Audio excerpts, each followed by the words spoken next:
In the previous videos, we talked about the misconceptions about OBE. By far, this may be the most arguable topic that we discuss throughout this module. I believe many may not agree with me, but this is okay. Different people have different interpretations over OBE, and this is acceptable. What I am sharing is my personal understanding over OBE, which may be quite different from what you perceive the OBE. Feel free to share your opinion. The message behind it would be, you see, OBE has been popularly being implemented in the academic field. It is a common practice that there are processes of referring, mimicking the OBE models or frameworks. As this is the simplest ways to do it, you benchmark with some good programs trying to copy the OBE model. You will get the work done in no time. Now the message that I wish to bring, it will be the critical thinking and full digestions of the OBE. You don't have to follow the mainstream. When you find that you have certain things that you still do not fully understand, you can actually look into the OBE in depth and asking yourself what you would like to achieve. Always think about OBE is a tool, and the emphasis is not the implementations of OBE. The emphasis should be using the OBE to help you to achieve your program objectives. If you have this in mind, then probably you are in the halfway of success.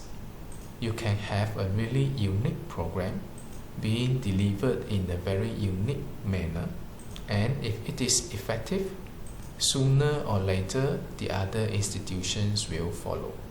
But if it is ineffective, it doesn't matter, because OBE is all about trying and error. Now you know that this method is not workable, then you can try some other approaches in your CQI. The misconceptions that I highlighted in our previous videos, if you see the reality, it's not really misconceptions when the OBE is not properly carried out. It will become the truth when a majority of the academicians in the industry has no full ideas about OBE. So we are not penalizing them having this kind of perceptions. Their perceptions is to some degree also valid. But is it the full truth? Only times will tell. I believe over a period of time, when more people are familiar with OBE, the limitations will be surfaced out. By then, there will be changes made for improvements. Over a period of time, it becomes more and more stable, or it might end up to be some other models to replace OBE. We never know about that. But it doesn't matter when it is just a tool, as long as it serves your program, assisting your program to meet the purpose. Now let us enter a short conclusions about OBE as a summary and a recap for you over this chapter. OBE is a tool to manage a program. Bear in mind that it is just a tool. The spirit of OBE is CQI and sustainability. Trial and error is often inevitable. Finding the problems is common. We do not seek to blame and penalize. We are looking into the strengths and weaknesses. We would like to keep the strength and rectify the weaknesses. When we have plenty of time, due to the ability to sustain it over a period of time, we can have unlimited trials. This shall give us sufficient opportunity and historical data to make better decisions over time. Now, using the right assessment tools for the right outcome is the key for the OBE. Try not to be biased. You can always think out of the box, not being too reframed by the traditional understandings and the traditional model. Always think about the outcome that you intend to have and seeking for the right assessment tools to the appropriate level of sensitivity, consistency, and reliability. You need to really know the purpose and know what you are doing. Don't deviate all your efforts and time towards something which doesn't serve the purpose. Making the OBE to be perfect should be the secondary goal. The primary goal here is to use OBE to improve your program.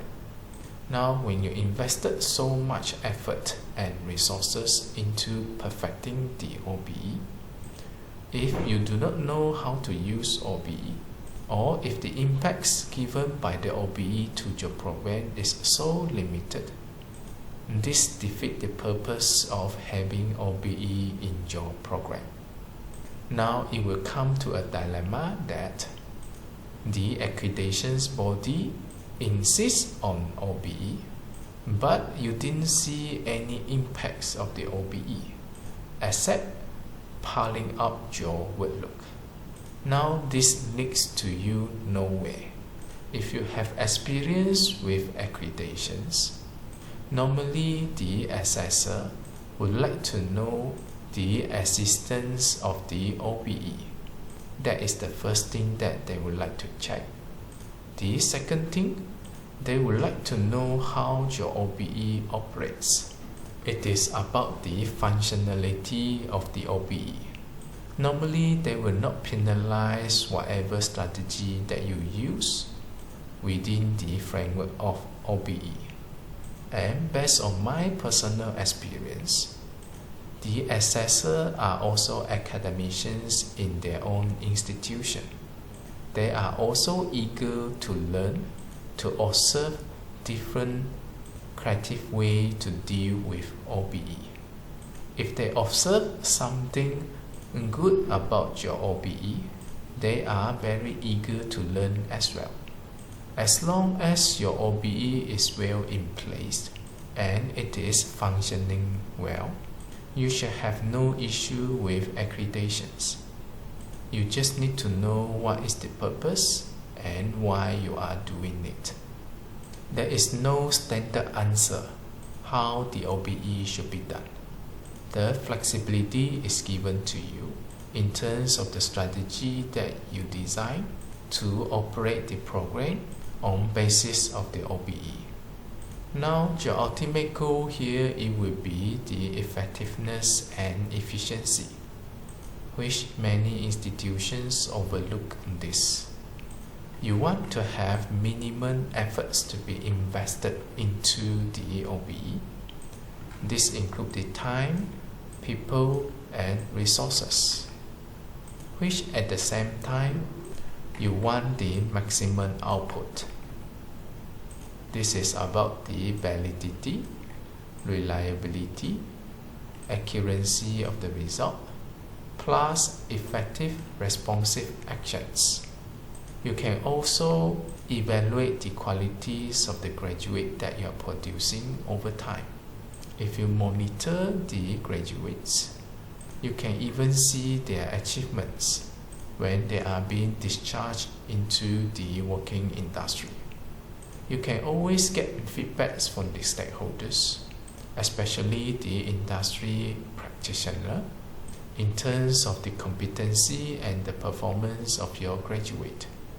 You can even make relative comparison with the graduate produced by the other institutions or the other countries. If you have graduates working internationally, since now our competitions is not only within the country, you would like to also monitor them at the international platform.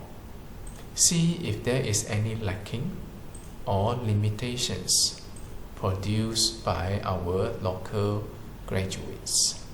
You may also benchmark your program with other universities from overseas. They may handle everything differently due to different cultures and settings of different countries. No harm to learn from them. Bear in mind that you need to always think about how you can benefit from adopting OBE in your program. You don't want to end up yourself to be something like this, the hamster wheel. You have to always evaluate yourself whether you have accidentally have yourself caught in these situations. There are never-ending rotations of the problems over time. The problems that previously resolved have been continuously recurring over times. That means something is wrong with your OBE model, or it could be your OBE model is not effective enough. Now the greatest challenge it will be to the CQI committee. You will have to have a higher eyesight, not only having yourself adopting OBE, you have to find some way to get off this hamster wheel. Do not perceive OBE as the hamster wheel. OBE is just a tool. It doesn't mean that if you remove the OBE, then you have gotten yourself off the hamster wheel. This is not true, because your greatest challenge it will be the quality of the program, the competency of your graduate, to have the ability to compete in the global market. Even though without OBE, you are still in the hamster wheel, whether you like it or you dislike it. Now this brings to the next argument. Is hamster wheel always a bad thing? If it serves nothing good, hamster wheel should not be invented in the first place. It is only when you do not know how to handle the hamster wheel, you got yourself exhausted, not knowing how do you get rid of it. Let's say now you are the hamster. You should take initiative roles on the hamster wheel and not to be controlled by the hamster wheel. You get on the hamster wheel when you feel like it. You get off the hamster wheel gracefully when you do not need it. This should be the power and the ability that you are pursuing. You can use the hamster wheel when you are bored as a leisure, or you can even use the hamster wheel to exercise yourself, build up your body. But there is always a purpose behind using the hamster wheel. You have full control over the hamster wheel. Same principle should be applied to OBE. Next, let us talk about a bit in terms of the OBE planting cycles. This is in the context of Malaysia. The accreditation body, it will be Engineering Accreditation Council, and the institutions governing the engineer in Malaysia, it will be the Board of Engineers. In the context of Malaysia, it started with planting the awareness of OBE since 1999. And then it was put into the implementations starting 2006. And then there are evidence in terms of the outcome, in terms of the implementations of the OBE in 2016. Next, it will be harvesting in 2018 and 2019. We are now in the stage of acculturations, venturing into a new era where the OBE has become a culture in the academic field. Now looking back at yourself, if you are still in the dilemma of accepting or not accepting OBE, if you are still having so much resistance about OBE, that means you are still at the stage of awareness. If you are still very reluctant to know about OBE, which at the same time not willing to work together with OBE, you are still at this stage. The fact now here it will be, our country has already moved into this stage. Nobody will wait for you. It is unless you do not wish to become an academician. Since by hook or by crook, OBE has become a culture in academic field, it would be wise that you accept it, master it, and adapt to it. Now let us look at the timeline of the signatory countries for the different engineering programs. We have Washington Accord. We acquired our full signatory status in 2009, but the relevant work has already been started before that. We prepare for it, get ourselves under probations, and acquire the full signatory status in 2009. And then in 2016, we have been reviewed under the Washington Accord. 2017 to 2018, we joined the Sydney Accord and Dublin Accord. In 2022, we have second review under Washington Accord. As for the Sydney Accord and Dublin Accord, it shall be reviewed in 2023 or 2024. By then, we will have all the engineering program, engineering technologies program, and also engineering technicians program, all being recognized in the global market. Next, we look at the GAPC. GAPC is the graduate attribute and professional competence as established by IEA. IEA stands for International Engineering Alliance. They specifically outline the attributes of graduates to have the qualifications to perform well in the international markets, as well as the competency for the professional engineers to perform their engineering practice also in the global market.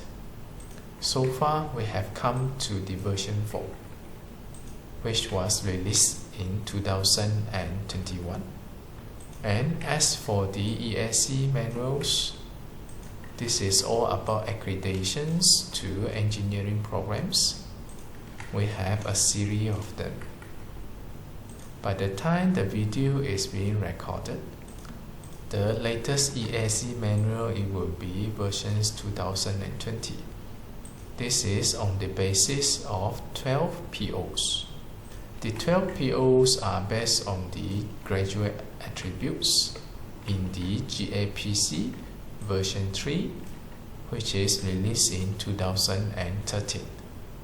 Now we are in the version 4. The 12 graduate attribute has now been converted into 11 graduate attributes.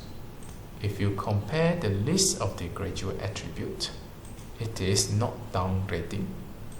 I would say it is optimizing. It has nothing less, but it is actually requiring more. Because of this, ESC manual shall be released soon, probably in 2023, and we will have to observe the latest progress.